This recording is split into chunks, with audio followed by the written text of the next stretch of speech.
Hola, bienvenidos. Vamos a hablar el día de hoy de la actualización en hepatitis C. Soy Luis Gabriel Ortega, médico cirujano de la Universidad del Cauca, magíster en salud pública de la Universidad del Valle y máster de VIH de la Universidad Rey Juan Carlos de España. Soy asesor científico del Instituto Departamental de Salud y miembro de la Asociación Colombiana de Infectología. Los virus de las hepatitis C consta de una cadena de ARN con una nucleocápside llamado el core y también con una envoltura que es la proteína E de la superficie del virus. El virus de la hepatitis C junto con los virus de la hepatitis B y hepatitis delta pues constituye lo que se llaman los virus de transmisión sérica. En cuanto a la historia natural de la enfermedad de la hepatitis, inicialmente ocurre pues la transmisión de la hepatitis C en una forma aguda. Entre un 70 a un 75% de estas fases agudas serán asintomáticas o pueden cursar sin ictericia, lo que condiciona a que su diagnóstico sea bastante infrecuente.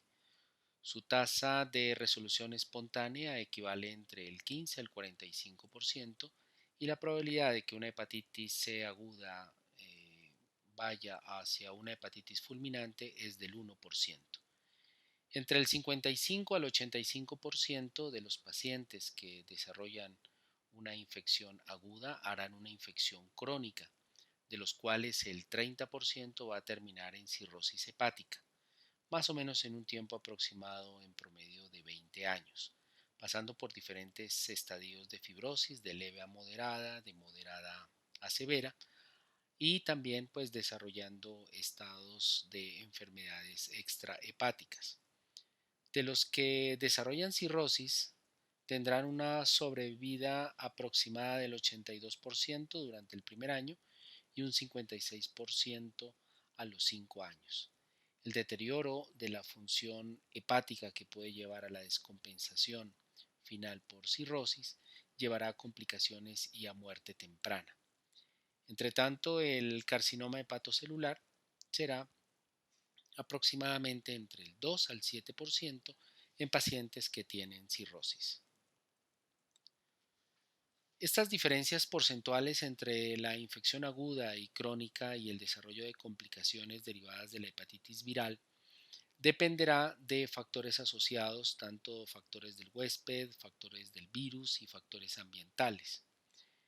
Dentro de los factores del huésped encontramos que si la infección aguda ocurre a partir de los 40 años en adelante va a generar mayor riesgo para fibrosis y cirrosis. Lo mismo que el género masculino, la raza negra, la obesidad, la estetosis hepática previa también van a incrementar el riesgo para cirrosis o cáncer hepatocelular. Igualmente la resistencia a la insulina, la diabetes, niveles elevados de transaminasas y el único como factor protector frente a la detención de la progresión de la fibrosis sería el uso rutinario del ejercicio. Entre los factores del virus, a mayor elevación de la carga viral, pues mayor riesgo de desenlaces y complicaciones. Los genotipos también son importantes para el pronóstico. Aparte de eso, el tener una coinfección con hepatitis B, una coinfección con el virus de inmunodeficiencia adquirida VIH y también pues se ha asociado a complicaciones y a mayores riesgos fatales por hepatitis C. Entre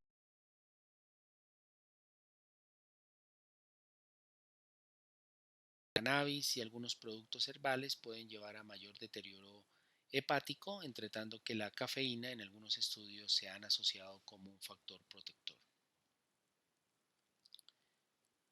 La infección aguda de la hepatitis C usualmente, como habíamos comentado, es asintomática, gran parte del porcentaje son asintomáticas, puede cursar incluso sin ictericia, síntomas muy leves como náuseas o dolor abdominal son los hallazgos pues, más frecuentes. La detección del ARN del virus de la hepatitis C se detecta frecuentemente en las primeras 2 semanas mientras que los anticuerpos contra hepatitis C se detectan en las primeras 12 semanas. Los niveles de transaminasa se van a incrementar con el tiempo a partir de las primeras 8 a 10 semanas y siempre es importante hacer el monitoreo de la progresión de fibrosis a través de los estudios clínicos y paraclínicos al respecto. Por definición, la persistencia del ARN o de la carga viral para el virus de la hepatitis C en sangre por más de 6 meses define entre una infección aguda hacia una infección crónica persistente. En cuanto a la epidemiología, se estima que en el mundo hay más de 71 millones de personas virémicas, aunque existe una disminución con respecto al año 2013, donde la prevalencia global actual estimada para la hepatitis C es del 1%. Al año se reportan alrededor de 400.000 muertes relacionadas con cirrosis y cáncer hepatocelular a causa de la hepatitis C. Existen diversos genotipos de la hepatitis C, 7 aproximadamente, con una distribución geográfica muy diferente entre ellos. Sin embargo, actualmente solo se utiliza la determinación del genotipo con fines epidemiológicos y en casos excepcionales para la toma de decisiones de tratamiento. El genotipo 1 es de distribución mundial, también es uno de los más frecuentes en Colombia, en Europa y en Estados Unidos, mientras que el genotipo 2 se encuentra en las zonas del Mediterráneo. El genotipo 3 se encuentra en el Mediterráneo y en personas adictos a drogas, y el genotipo 4 con mayor prevalencia en Egipto. Los genotipos 5 y 6 en islas del Pacífico, Australia, en la India, genotipo 7 en Canadá, Bélgica, Asia Central. Recordemos entonces que en Colombia el predominio del genotipo 1 es aproximadamente del 95% y otros genotipos como el 2, el 4.2% para Colombia. Podemos ver aquí las muertes en el mundo por hepatitis virales crónicas comparadas con muertes con otras patologías como la tuberculosis, VIH y malaria. Es notable el incremento de casos de muertes por complicaciones derivadas de las infecciones por hepatitis B y por hepatitis C. La prevalencia de la hepatitis C dependerá de los factores poblacionales y de los factores de riesgo. Podemos ver en los diferentes mapas las más altas densidades de prevalencia ocurre en personas viviendo con VIH, en hombres que tienen sexo con hombres y personas usuarias de drogas inyectables. Para Colombia, en el caso de las notificaciones que hacen los bancos de sangre, la tasa de hepatitis C por cada 100.000 donaciones es alrededor de 17.7. Si lo comparamos con otras infecciones de transmisión sexual, por ejemplo para sífilis, que es mayor, 247 por cada 100.000 donaciones, VIH es 34 por cada 100.000 donaciones y la hepatitis B 51 por cada 100.000 donaciones. En cuanto a los genotipos más frecuentes en Colombia, está el genotipo 1, seguido del 4, y dentro de los subtipos del genotipo 1 se encuentran con mayor frecuencia el genotipo 1B con un 55% y seguidos del genotipo 1A con el 14%. De acuerdo a los datos de la cuenta de alto costo para hepatitis C en Colombia, se han reportado alrededor de 1.413 pacientes con hepatitis C, de los cuales se han intervenido farmacológicamente con el uso de los nuevos antivirales mediante la compra centralizada por parte del Ministerio de Salud del 98.3%, con una tasa de curación muy alta, con una efectividad que llega al 96.3%. De ellos, el 25.9% tenían coinfección con VIH, el 47% mujeres, 52% hombres, y la mayoría de ellos mayores de 50 años, donde un elemento encontrado en común entre ellos es que el 66% de ellos había reportado o que había recibido una transfusión sanguínea antes del año de 1996.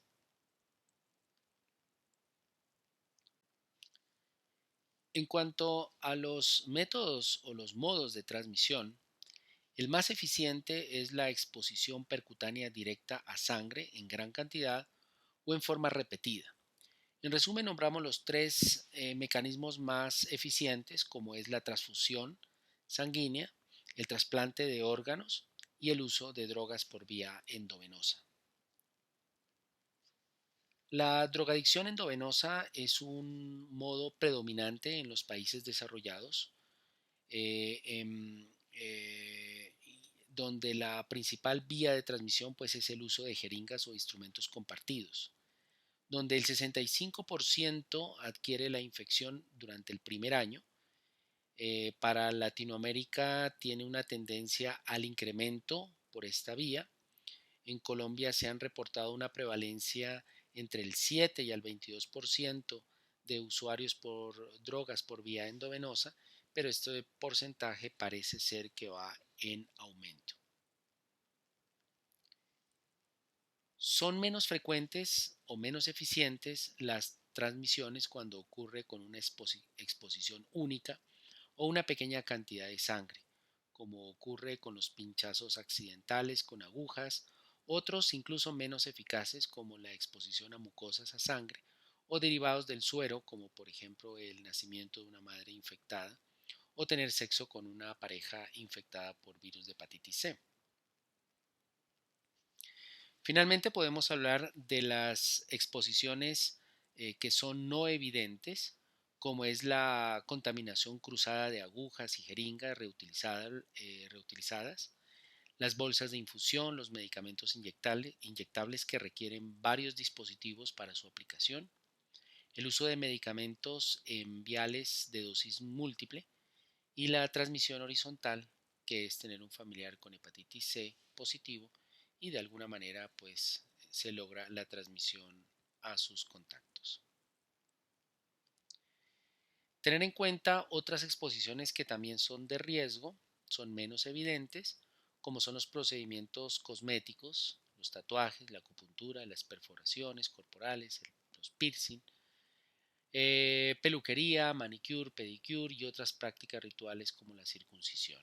También incluye ahí también algunas prácticas de escarificación o cortes a nivel de la muñeca.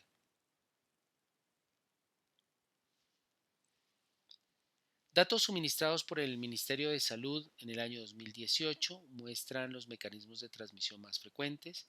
El 53% de los casos reportados corresponden a transmisiones nosocomiales, el 32.9% a hemotransfusión, el 10.6% a transmisión sexual y el 1.4% debido a equipos de inyección contaminada, y otras de menor proporción como la exposición ocupacional y otras formas sanguíneas.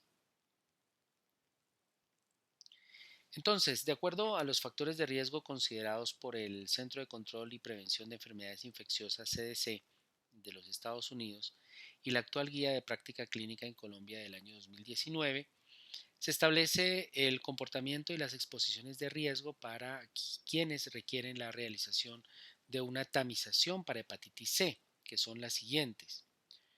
Personas que han recibido intervenciones médicas o odontológicas en entornos de asistencia médica en los cuales las prácticas de control de infecciones están por debajo de los estándares. Personas que han recibido transfusión de sangre antes del momento en que habían disponibles pruebas de serología para hepatitis C en los donantes de sangre.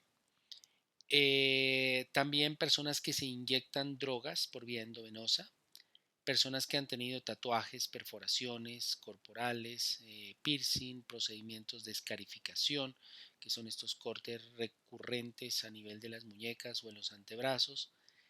Em, También niños nacidos de madres infectadas con hepatitis C, personas con infección con VIH o hepatitis B, personas que han utilizado drogas por vía intranasal, poblaciones privadas de la libertad, personal que esté o personas que estén encarceladas previamente, cualquier persona que haya nacido entre los años de 1945 y 1965, aunque esta recomendación más aplica para población americana más que latina. Cualquier persona con pruebas hepáticas anormales o con una enfermedad hepática, trabajadores de la salud o miembros de seguridad pública, donde hayan estado en contacto con sangre en el trabajo o a través de lesiones por pinchazos o por objetos punzantes, y cualquier persona que haya sido sometido a hemodiálisis, y en términos generales a personas que hayan recibido transfusiones en Colombia antes de 1996. La tamización para hepatitis C se debe hacer mediante la prueba rápida. La prueba rápida pues es una prueba de inmunocromatografía, es una prueba de detección de anticuerpos, es una prueba que demora muy poco tiempo, una punción capilar, entre 20 y 30 minutos obtenemos el resultado. Su ventaja pues es la reducción del tiempo de espera, inmediata discusión de los resultados con el paciente y pues fácil acceso a un programa de atención integral para su tratamiento. Las pruebas rápidas no requieren de un equipo personal especializado, no requiere visitas ulteriores, hay un mejor acceso a la atención médica y permite pues también acceder a poblaciones de difícil abordaje o de alto riesgo. La detección del ácido nucleico ARN del virus de la hepatitis C por técnicas de PCR son el método de confirmación de la infección por hepatitis C, una vez la prueba rápida sea reactiva. Estas pruebas moleculares son las que conocemos con el nombre de carga viral para hepatitis C. Están en un tiempo aproximado entre las 2 a las 4 semanas después de la infección aguda, mientras que los anticuerpos pueden ser detectados en un tiempo mayor, alrededor de 12 semanas después de la infección aguda. En resumen, los pasos para el diagnóstico serían: primero, una primera visita donde se realiza una prueba rápida de anticuerpos contra la hepatitis C, realizados por un personal de salud. Una vez esta prueba esté reactiva, se realizará una segunda visita para hacer flebotomía, tomar una muestra del laboratorio central para la realización de carga viral para hepatitis C. El tiempo promedio de demora del resultado sería alrededor de 2 semanas, y finalmente la tercera visita del paciente es para recibir ya el diagnóstico y canalizarlo hacia un centro de atención especializado si la carga viral es detectable. Las pruebas rápidas y la carga viral para hepatitis C tienen una alta sensibilidad, que puede ser superior al 95%.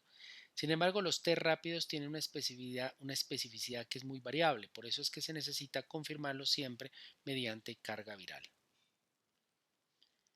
Las elevaciones de las transaminasas, sobre todo en personas asintomáticas, puede ocurrir en las primeras 8 a 10 semanas después de una infección aguda.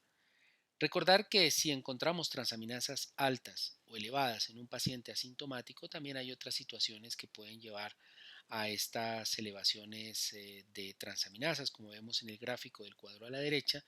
Las principales causas pueden ser desde el hígado graso no alcohólico, el hígado graso alcohólico, la misma hepatitis C, los medicamentos tóxicos, la hepatitis B, las enfermedades autoinmunes, la hemocromatosis, la enfermedad celíaca, la enfermedad tiroidea, las miopatías, la enfermedad de Wilson y la deficiencia de alfa-1 antitripsina. Aquí vemos el algoritmo de diagnóstico de acuerdo al Centro Control de Enfermedades Infecciosas y también adaptado para la guía de Colombia. Simplemente lo que vemos es que cuando el anticuerpo es positivo o reactivo y la carga viral es detectado, inmediatamente se establece la infección actual por hepatitis C. Así que el paciente debe ser vinculado al cuidado médico, pero si la carga viral es no detectada, entonces en este caso descartamos una infección por hepatitis C. Revisar muy bien el cuadro de interpretación de las pruebas diagnósticas, la cual ayudará pues también a comprender algunas otras situaciones especiales. Una vez confirmada la infección por hepatitis C, se debe vincular a unidades de atención especializada, tomar exámenes basales. Si el paciente no tiene una cirrosis, entonces debe comenzar tratamiento simplificado, Y en aquellos casos donde haya una cirrosis o una descompensación de cirrosis o tenga factores de riesgo o coinfecciones, debe tratarse en unidades especializadas para llevar a la curación definitiva del paciente y la prevención de nuevas reinfecciones. Uno de los primeros pasos que se debe hacer en el paciente con hepatitis C es la evaluación de sus factores y comorbilidades. La determinación del genotipo para hepatitis C como un factor pronóstico y como para decisión en casos especiales de la terapéutica que se va a usar, en especial si es genotipo 1 o es genotipo 3. La historia natural del paciente, su estado de la enfermedad, si tiene cirrosis o descompensación de su cirrosis, la historia de tratamiento previo, si tuvo un fracaso previo o es una reinfección o usó ribavirina, que es un antiviral para estos propósitos de hepatitis C, y la evaluación de las afecciones o comorbilidades que puede afectar la terapia antiviral, como es la falla renal, coinfección con VIH, interacciones farmacológicas y el uso o el abuso del alcohol. Dentro de las pruebas básicas de laboratorio importantes se incluyen el hemograma completo, las transaminasas y las medidas de función bilirrubinas, tiempos de protombina, INR y albúmina. Los exámenes que nos pueden ayudar a determinar anomalías comunes en un paciente con cirrosis incluye la elevación de las bilirrubinas, la elevación de las aminotransferasas, fosfatasa alcalina elevada y tiempos de protombina y INR elevados, y también la trombocitopenia y la hipoalbuminemia. En cuanto a la evaluación de la fibrosis, podemos encontrar fibrosis avanzada como puente hacia una cirrosis. Sin embargo, ya no se debe considerar, digamos, para iniciar un tratamiento pronto, porque actualmente existen regímenes que se denominan pangenotípicos y panfibróticos.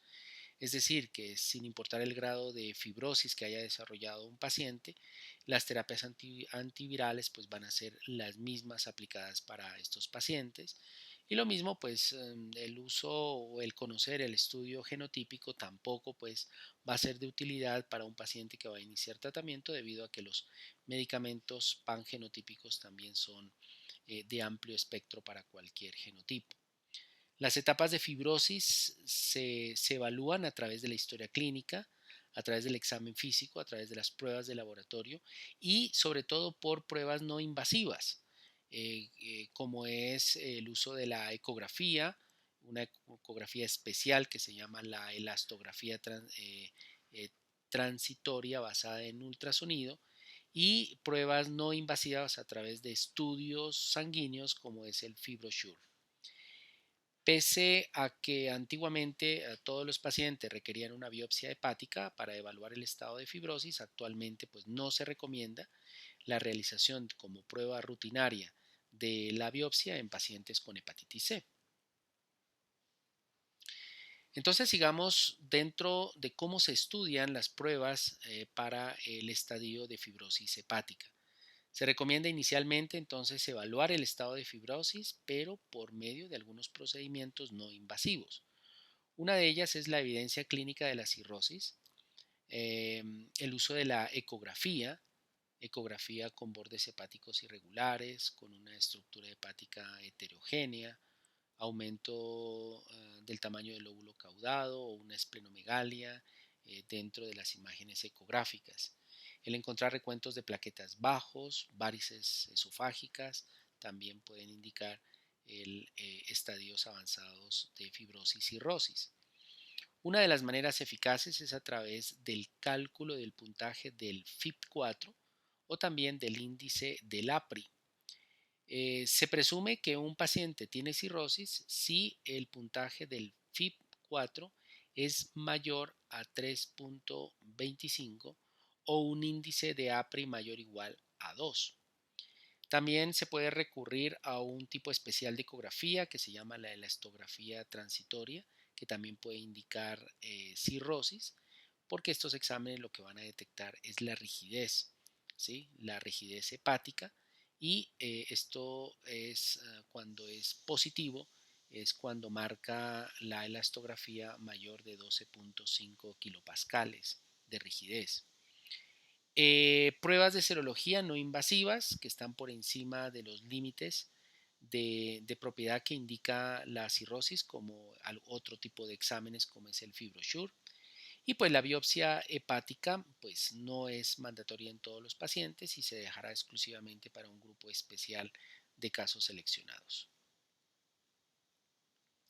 Entonces las pruebas invasivas tienen un beneficio para la evaluación de la fibrosis. Consiste pues en que son fáciles de administrar con un menor costo, pueden repetirse para controlar el progreso y predecir los resultados clínicos mejores que los obtenidos por una biopsia hepática.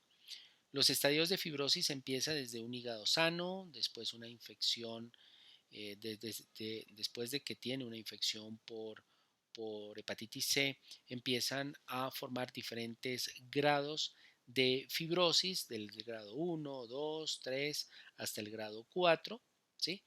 Se puede determinar cada uno de estos grados mediante diferentes aplicaciones o índices como los que vimos, como son el APRI, como es el FibroSure, como es el FIB4.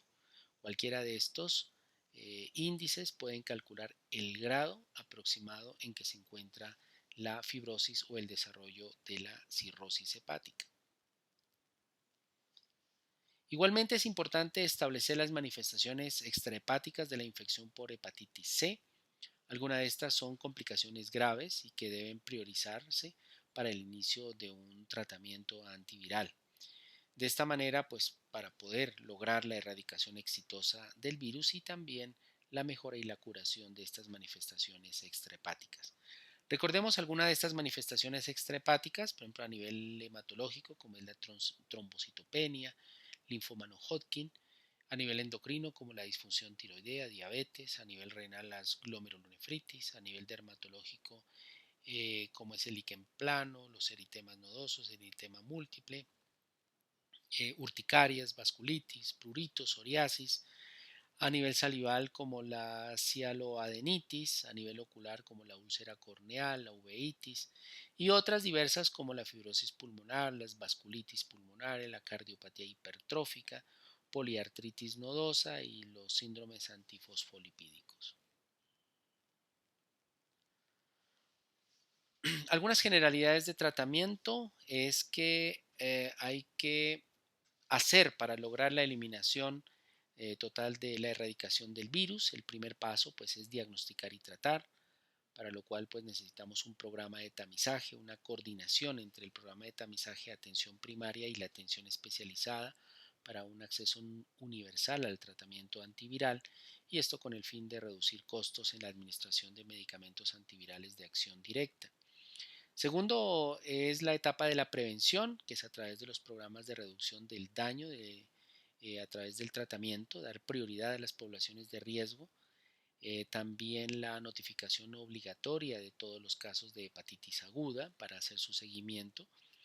Y tercero, que es el paso del conocimiento social, que es a través de la concientización de la enfermedad, un aumento en el conocimiento social, lo que logra la eliminación de los estigmas y un mejor compromiso, un mayor compromiso de nuestros gobiernos.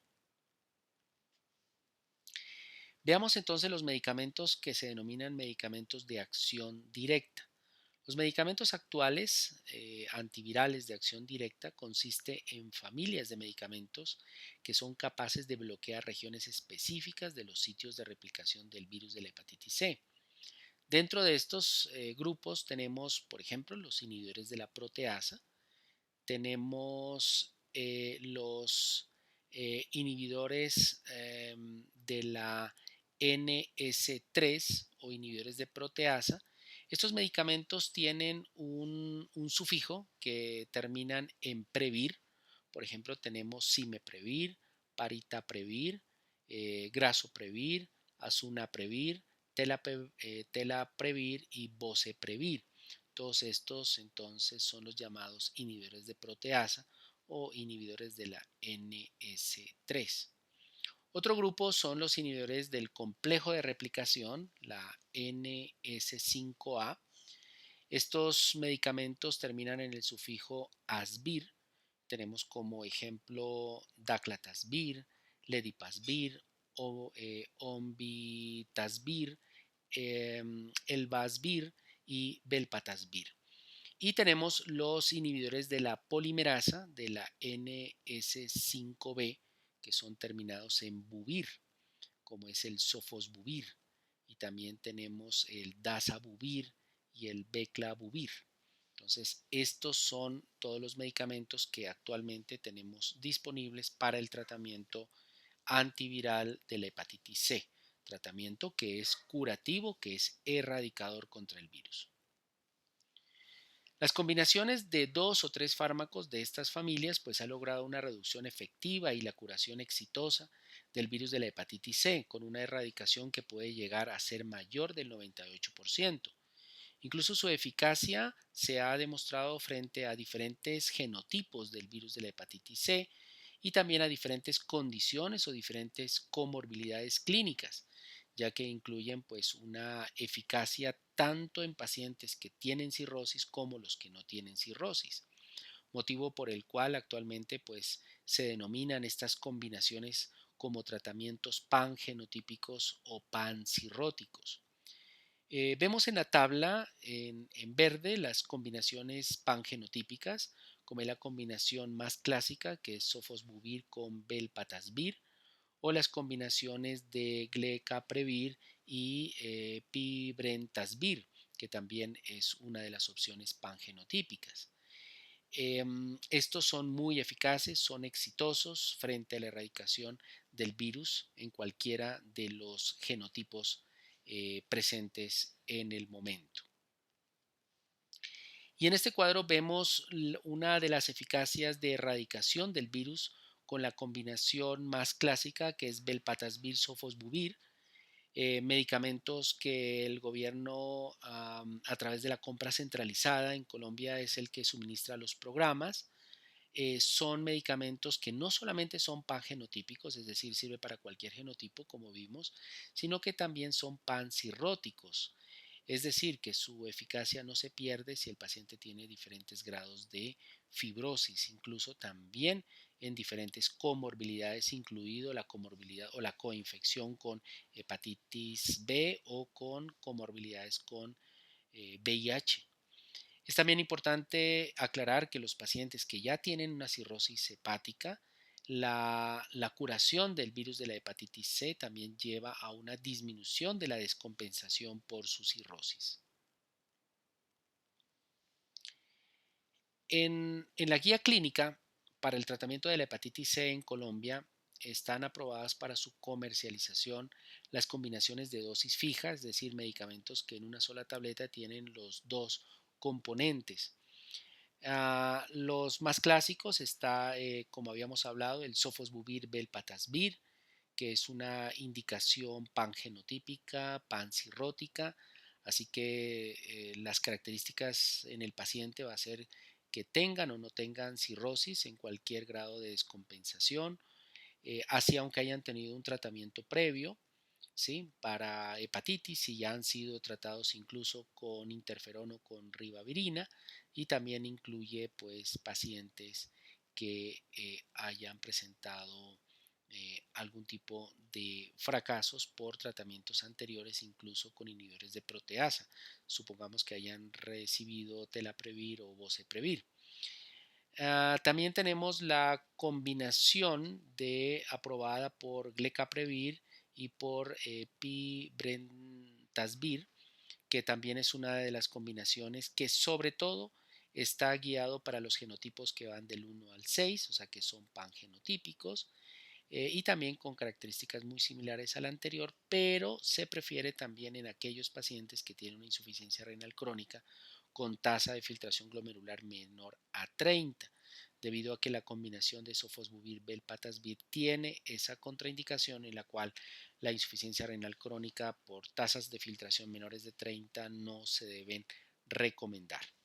Y en